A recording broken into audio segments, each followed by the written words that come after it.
I say to President Macron, Prime Minister Carney, and Prime Minister Starmer, when mass murderers, rapists, baby killers, and kidnappers thank you, you're on the wrong side of justice. You're on the wrong side of humanity. And you're on the wrong side of history. Breaking.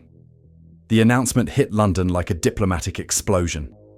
Israel has officially frozen Britain out of every shared intelligence and defense partnership. No exemptions, no quiet back channels. Prime Minister Benjamin Netanyahu's statement was short, deliberate, and devastating. A nation that abandons its allies should not expect friendship in return. Within minutes, it dominated every screen in Westminster. The trigger was clear and fast. Keir Starmer had done what no British leader before him dared. He backed the International Criminal Court's arrest warrants against senior Israeli officials and followed it by announcing a full arms embargo on Israel, covering both offensive and defensive systems. The decisions came just 4 days apart. The response came in less than one. What began as a diplomatic disagreement escalated into a full rupture between two countries bound by decades of intelligence and military cooperation. Now the world is watching the fallout spread across capitals and markets. Inside Britain, the message is unmistakable. The government's credibility is collapsing faster than it can explain itself. It started quietly, with a short press release from the Prime Minister's office. The United Kingdom reaffirms its support for international law and the independence of the International Criminal Court. Hours later, Starmer doubled down in Parliament, defending the ICC's move to pursue warrants against Israeli officials for alleged war crimes. He framed it as moral clarity. No nation, no matter its history or its friendships, stands above the law, he said, voice steady, expression controlled. The reaction was immediate. In Jerusalem, officials called the move a betrayal in plain sight. Israeli media described it as a knife from an ally's hand. Then, before the dust could settle, Starmer's second decision landed like a hammer. A total arms embargo on Israel. Not just offensive weapons, but defensive systems as well. That meant Iron Dome interceptors, radar software, and joint defense technology. To Israeli defense officials, it wasn't policy. It was abandonment. Inside Whitehall, confusion turned to alarm. Senior Foreign Office staff learned of the embargo, not from Downing Street, but from Israeli diplomatic protests lodged within the hour. Even the Foreign Secretary, David Lammy, was reportedly blindsided.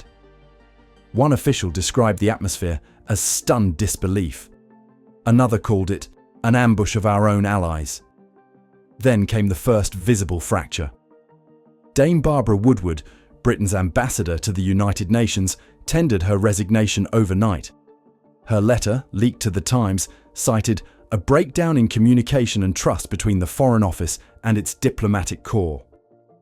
She had found out about the policy from an Israeli counterpart before hearing a single word from London. By morning, the Foreign Office was in crisis mode. MI6 analysts flagged high risk of strategic fallout. The Defense Ministry warned that Israel was not a partner easily replaced. Inside Number 10, aides tried to frame it as principle over politics, Britain standing firm on international law. But what they called principle, Israel called betrayal. The two decisions had collided into one of the most severe diplomatic ruptures in modern British history.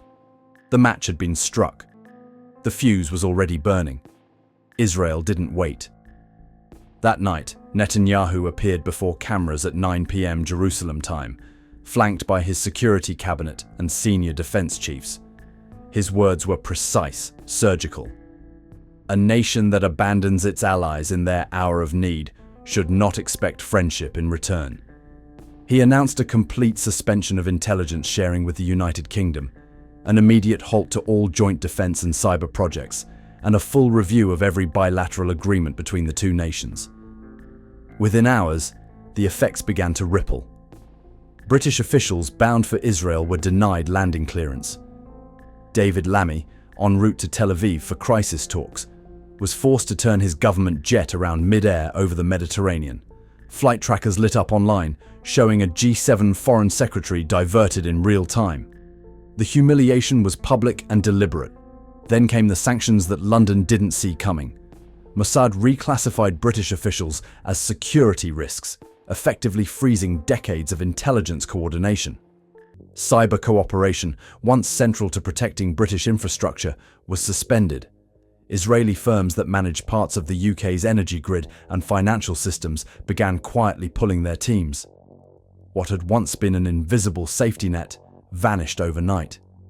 For Britain's intelligence agencies, the consequences were immediate. In the last 5 years, Israeli data had helped stop 17 planned terror attacks on British soil. That pipeline just went dark. Every counter-terror algorithm, every live feed from Middle Eastern networks, every encrypted channel that once fed into MI5's databases went silent. One intelligence officer told Sky, "It's like losing radar in a storm." Israel's defense industry followed suit. Joint ventures with British defense contractors were suspended, including cybersecurity collaborations and technology exchanges worth billions. Rafael Advanced Defense Systems withdrew its team from a London project within 24 hours. Elbit Systems issued a terse statement. All operations with UK government agencies are paused pending review. The move wasn't just retaliation, it was demonstration. Netanyahu was sending a message to every capital watching. Loyalty has consequences.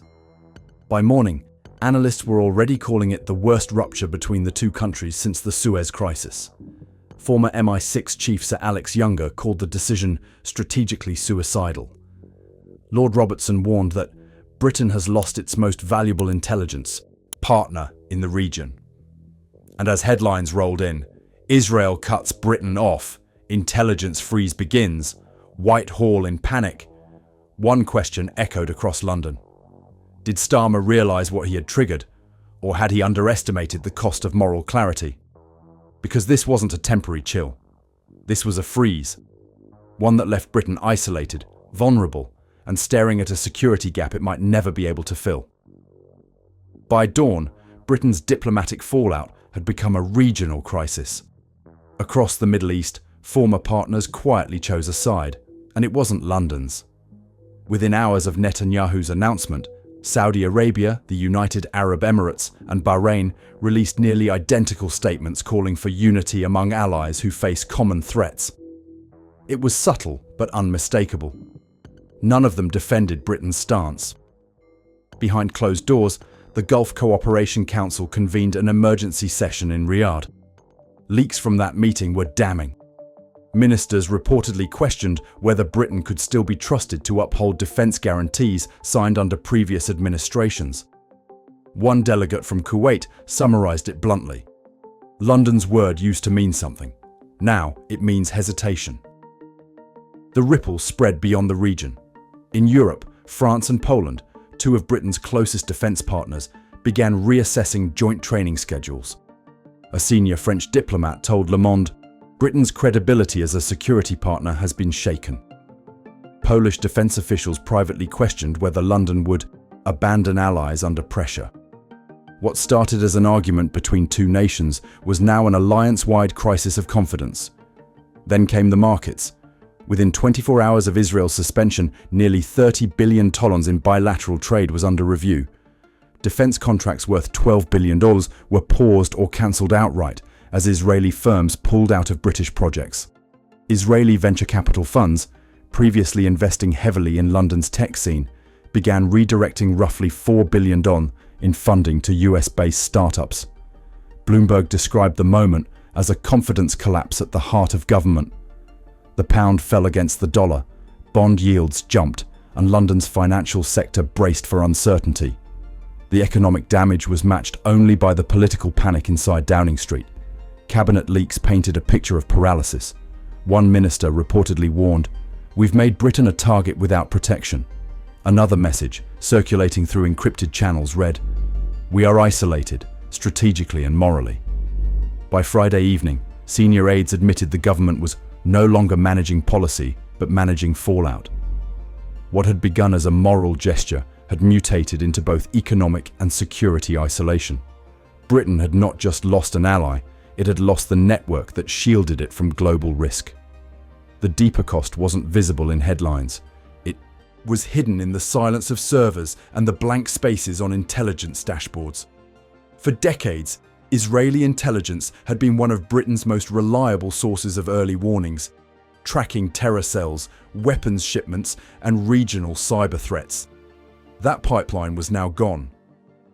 MI5 analysts confirmed the extent of the blackout. Daily intelligence feeds from Tel Aviv stopped arriving. Access to shared databases monitoring Iranian nuclear development was revoked. Updates on Hezbollah's movements in Syria vanished from secure networks. Even cyber defense alerts, critical for Britain's financial systems and energy grids, went silent. A classified report summarized the risk in one phrase: operational blindness. Defense insiders said the gap could take years to fill, if it could be filled at all. Former intelligence officials warned that without Israeli data, Britain's ability to track extremist networks in Europe would collapse. "We've gone from seeing the horizon to flying blind," one MI6 source told The Telegraph. But the political damage was matched by emotional fallout at home. Across Britain's Jewish communities, fear spread quickly. Synagogues that had relied on Israeli security consultants suspended programs. Schools cancelled public events. Community leaders described an atmosphere of anxiety not felt since the early 2000s. One rabbi in London put it simply: "We've been left exposed." Jewish advocacy groups demanded an urgent review of security protocols, while community boards warned of rising online threats. The Home Office tried to reassure the public, but insiders admitted the loss of Israeli data meant protective coverage has degraded. Inside Labour, fractures widened. Leaked WhatsApp exchanges from senior advisors revealed deep divisions. Some ministers argued for an immediate reset with Israel. Others warned that apologizing now would look like weakness. "We've chosen principle over prudence," one aide wrote, "and now the principle is costing lives." It was no longer a debate about diplomacy. It was a national security self-sabotage. Britain hadn't been attacked, but it had disarmed itself in plain sight. Now the question hanging over Britain is simple and brutal. Can Starmer repair the damage, or has the UK already crossed the point of no return? Washington is watching, Brussels is waiting. And inside Downing Street, every phone call from an ally begins with the same unspoken question: is Britain still a partner, or just a cautionary tale?